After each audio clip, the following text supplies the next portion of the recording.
નમસ્કાર. આવો આજે આપણે એક ખૂબ જ જૂની પણ એટલી જ ઊંડી વાત સમજીએ.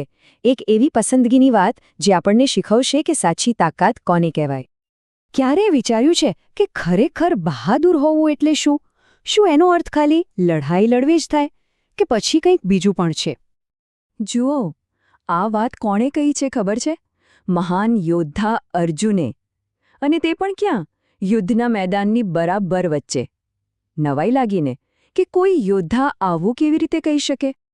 પણ ગુરુજી, મને આ સમજાતું નથી. યોદ્ધા તો લડવા માટે જ હોય ને? એણે તો જીતવાનું હોય, તો પછી આવું કેમ કહ્યું એમણે?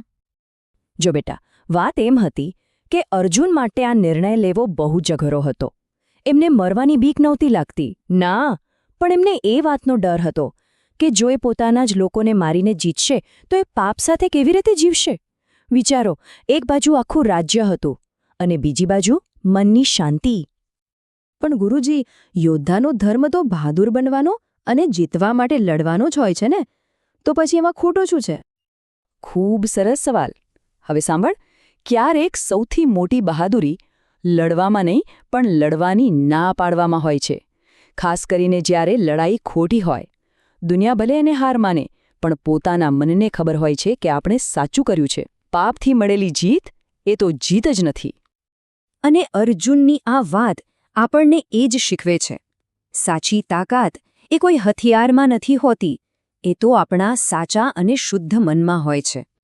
ગુરુજી, તો પછી આપણે આપણી લાઈફમાં, જેમ કે સ્કૂલમાં કે ફ્રેન્ડ સાથે, આવી બહાદુરી કેવી રીતે બતાવી શકીએ? હા, એ બહુ જ સહેલું છે. જો આપણે બસ આટલું જ કરવાનું છે. કંઈ પણ કરતા પહેલાં 1 સેકન્ડ માટે રોકાઈ જાઓ અને મનમાં પૂછો, હું જે કરું છું એ સાચું છે? એનાથી કોઈને દુઃખ તો નહીં થાય ને? અને પછી ભલે ગમે તેટલું અઘરું લાગે, હંમેશા સાચો રસ્તો જ પસંદ કરો. બસ આ જ સાચી હિંમત છે. એક વાત હંમેશા યાદ રાખજો, આપણી દરેક નાની નાની પસંદગી એક ઈંટ જેવી છે. જેમ ઈંટોથી ઘર બને છે, એમ જ આપણી સાચી પસંદગીઓથી આપણું સારું ભવિષ્ય બને છે, આપણું ચરિત્ર મજબૂત બને છે. અને આનું સૌથી મોટું ઇનામ શું છે ખબર છે? મનની શાંતિ.